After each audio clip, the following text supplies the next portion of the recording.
The night was quiet, too quiet for the land of Kumbeni. Not a drumbeat, not even the whisper of the crickets that once sang till dawn. The wind moved through the grass like it carried a warning. And there, sitting on the flat stone at the edge of the village, was Naya, her long ears tilted toward the silence, listening. Her eyes were still, her heart uneasy. She could hear something faint, hidden beneath the earth's breath. A pulse, a cry, like the mountain itself was murmuring in pain. But no one else could hear it. They never did. To them, Naya's ears were just a joke, something to laugh at when the day was long. Greater than, look at her. They'd say. She could hear a lizard sneeze in the next village. And she would smile, softly. Pretend it didn't hurt. Pretend their laughter wasn't cutting into her spirit. Yet tonight, their laughter was far away. Only the earth spoke, and only she could hear. She rose slowly, her shadow stretching under the half-moon. Something was wrong. Something deep beneath the soil was calling out to her. The village slept peacefully, but in the silence, in the stillness of that night, Naya knew, peace never lasts forever. At dawn, the first light of the sun touched Kumbeni village, a place where red earth met green hills and every morning smelled of wood smoke and rain. Women hummed by the river. Men sharpened machetes before heading to the fields. The world looked calm again. Except inside Naya. She was 22, quiet, and beautiful in a way that was never loud. Her beauty lived in her kindness. Her hands were always busy, fetching water for the elders, mending children's torn clothes, feeding stray goats that wandered near her hut. But people rarely saw that part of her. They only saw the ears. They said she was cursed. That no woman with ears like hers would ever find love. That the gods marked her for something strange. Every insult, every whisper, she carried like stones tied to her heart. But she never fought back. Because deep down, Naya believed, the gods do not waste clay when they shape a soul. There was only one man who never laughed at her, Kato, the village drummer. Tall, broad shoulders, always smelling of dust and rhythm. His drum spoke more than his mouth. He'd often find her by the river, sitting alone, listening to the world. Still hearing the secrets of the wind. He'd tease gently, and she'd smile. The wind speaks more sense than most people. Kato would laugh, but then his tone would soften. Greater than, one day, Naya, those ears of yours will hear something great. Something this village will need. She'd look down, shy but secretly hoping he was right, hoping that her curse was something more. That afternoon, as the sun burned gold, Naya helped the children weave mats under the mango tree. The laughter of the little ones was innocent, pure, unlike the mockery of adults. One small girl tugged her ear and asked, "Greater than, Auntie Naya, can you hear the trees talk?" She smiled softly, "Yes, child. They tell me stories about the rain." The children giggled, amazed, believing her. And maybe it was true, because sometimes, when Naya listened deeply enough, she could almost feel the heartbeat of nature itself. But what she didn't know, was that soon, those same ears would hear something no human was meant to hear. Something that would decide the fate of everyone in Kumbeni. That night, the moon hid behind thick clouds, like a frightened child covering its face. The air was heavy, too still. Naya lay awake, staring at her thatched roof. She couldn't sleep, there was something in the silence. Something unnatural. Then, she heard it. A faint trembling beneath the earth. Soft at first, like a heartbeat. Then a whisper, deep, mournful, coming from far below. Greater than, wake up, wake up. Naya sat up sharply, eyes wide, breath trembling. She pressed her ear to the ground. The sound grew clearer, voices, hundreds of them, whispering through the soil. Crying, warning. The ground itself seemed to sigh. She could hear the crackling of hidden fire. A deep rumble, like the breath of a sleeping beast. Her heart raced. She knew that voice. It was the voice of Mount Abeni, the mountain that guarded their village, a volcano that had slept for generations. The elders always said it was the mountain of the gods. And now, it was weeping. Naya ran out of her hut, barefoot, the cold earth biting her feet. She raced toward the drumming circle, where Kato was putting away his drum. He turned, startled. Greater than, Naya, what's wrong? She was breathless. Greater than, the mountain, it's calling. Something's wrong. Kato frowned, confused. Greater than, the mountain. You've been hearing strange things again. Greater than, no, Kato, listen to me. I can hear it beneath the soil. It's alive, it's crying. Her voice shook with desperation. But Kato, though he loved her, could not hear what she did. Only silence filled the night air around them. He placed a hand on her shoulder. Greater than, maybe it's just your fears, Naya. Try to rest. She looked up at the mountain, its dark silhouette watching over the land like a sleeping god. And for a brief second, she heard it again, a groan, low and thunderous. Even Kato heard it this time. He froze. The ground beneath them trembled slightly, then stopped. Their eyes met. Fear passed between them like a spark. Greater than, tomorrow, Naya whispered, we must warn the elders. But when morning came, and she told them what she'd heard, the council only laughed. Greater than, a woman's ears can't save a village, one elder said. Go back to your chores, Naya. The mountain sleeps. Naya lowered her gaze, humiliated. But deep in her chest, her heart pounded with dread. Because she could still hear it. The mountain breathing, the fire whispering, and the gods murmuring a warning no one else dared to believe. Days passed. The air grew heavier. Birds no longer sang at dawn, and even the goats bleated restlessly through the night. Naya couldn't find peace. Every time she pressed her ear to the ground, she heard it, that slow, burning heartbeat beneath the soil. The mountain wasn't sleeping anymore. It was waking, but no one believed her. When she tried to warn the people, they only whispered behind her back. Greater than, there she goes again, the cursed girl with the big ears. Maybe she wants attention. Their laughter followed her through the market, through the fields, even through her dreams. But there was one person who still stood by her, Kato. He had stopped laughing. He had seen the tremors with his own eyes, felt the warmth of the ground near the river.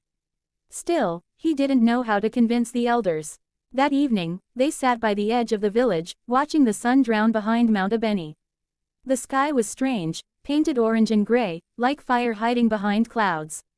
Kato turned to her. Greater than, what if you're right, Naya? What if the mountain truly speaks? She looked at him, tears glimmering in her eyes. Greater than, then the village is doomed, unless they listen.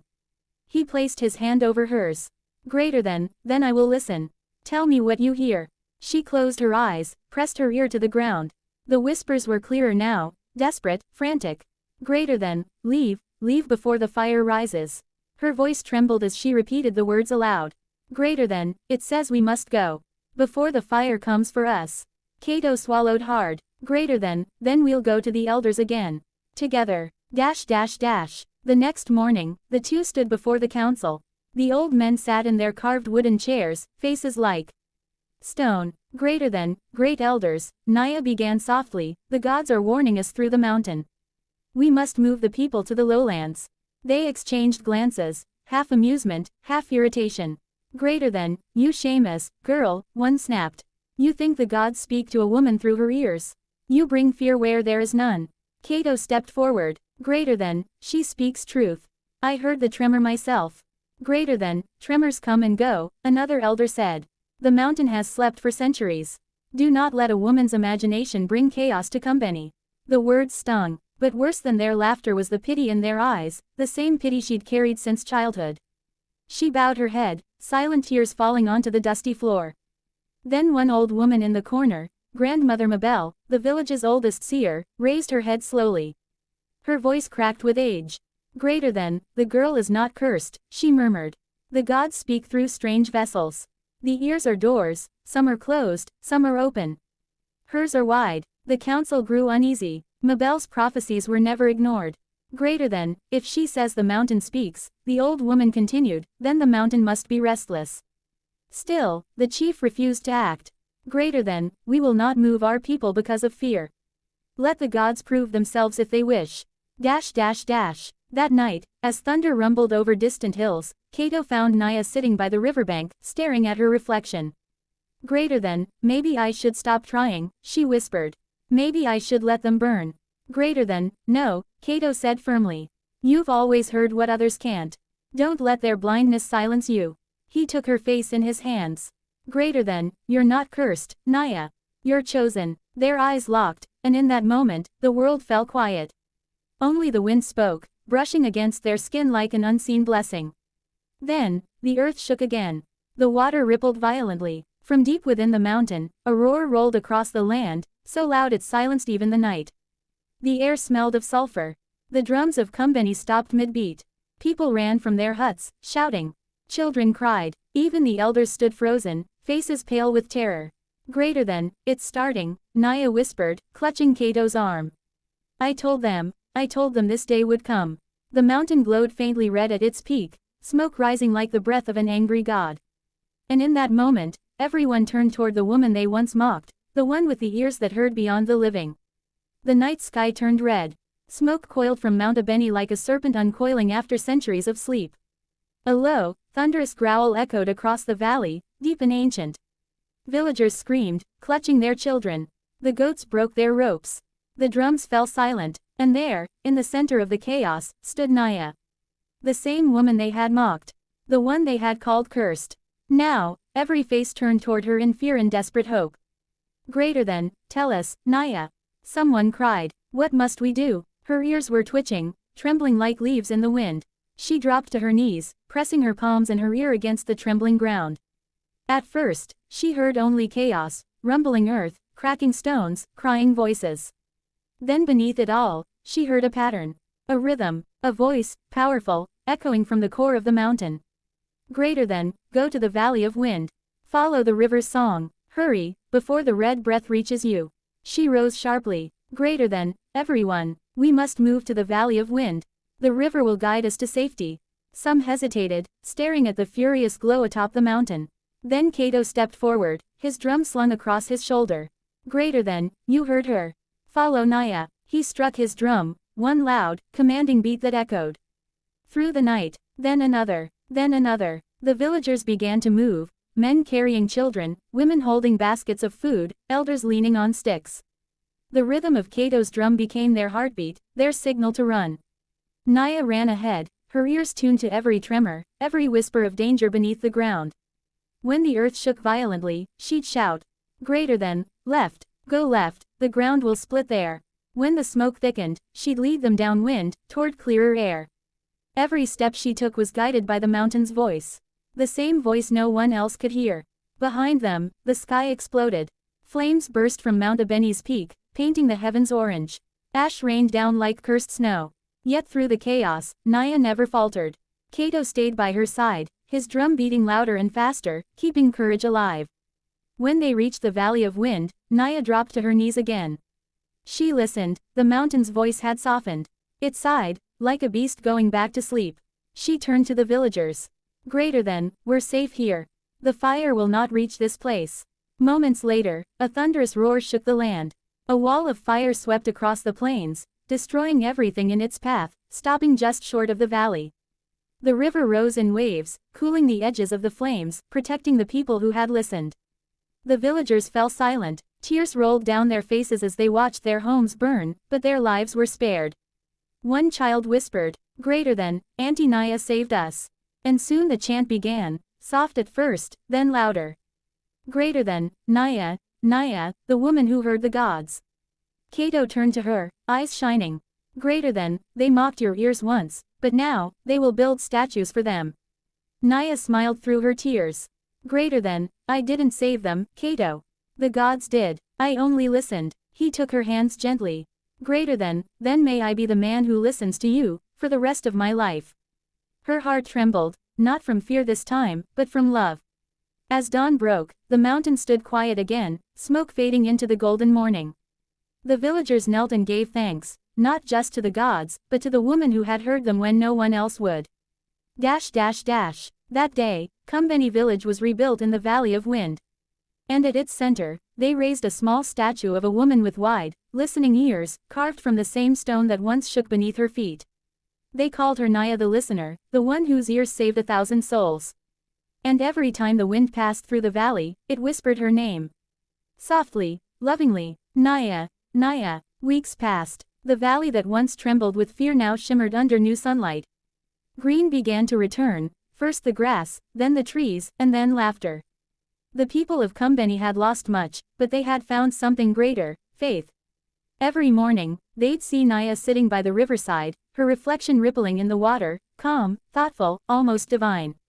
Children would come to her, bringing flowers or small carvings of ears, giggling as they placed them at her feet. Greater than, so the gods can keep listening through you, they'd say. She'd smile softly, brush their heads, and listen to the wind. Because the wind never stopped speaking. It carried the stories of the dead, the songs of the rain, and sometimes it carried Cato's drumming from across the fields, slow and tender. Kato and Naya had become inseparable. He built her a hut at the valley's heart, beside a tamarind tree that curved like a listening ear. Every evening, they'd sit beneath it, watching the sun melt into the horizon. Greater than, do you ever miss the old village? Kato asked one night. No, Naya said, leaning her head on his shoulder. That place taught me pain, but this place gave me purpose. He smiled. Greater than, and love. She turned to him, eyes bright. Greater than, and love. They laughed softly, and for the first time in her life, Naya's ears weren't something to hide. They glowed in the dying light, proud and free, like two wings of destiny. Soon, the elders declared that every child born in the new village must spend one night by the river, in silence, to listen to the world, in honor of Naya. And so began the Festival of Ears, celebrated each year when the mountain smoked faintly, a gentle reminder of what once was. Even the mountain seemed at peace now. When its wind blew down the valley, it hummed softly, carrying a voice that only Naya could truly understand. Greater than, well done, child of clay. You listened when others mocked. You believed when others doubted. She'd smile, eyes closed, whispering back. Greater than, and I will keep listening, until my last breath. Kato's drum would answer her, slow, loving, eternal. And the valley would glow under the moonlight, alive with the sound of gratitude. Years turned into decades. The children who once brought Naya flowers grew old and became storytellers themselves. And whenever the fire crackled under the night sky, they would tell her story again. Of the woman with strange ears, who listened when no one else would. They would say, greater than, mock not what you do not understand. For the same thing you laugh at today may be the voice that saves you tomorrow. And when the night grew silent, the elders swore they could still hear it. A soft hum carried by the wind through the valley of wind. The rhythm of a drum. And a woman's voice whispering gently. Greater than, listen before you judge. The gods speak in ways the proud never hear. The camera pans upward, the valley bathed in silver moonlight. The tamarind tree swaying slowly. The mountain asleep once more. A final whisper fills the air. Greater than, ears that truly listen can save more lives than mouths that speak. And just like that, the wind carries her name again. Naya, the listener.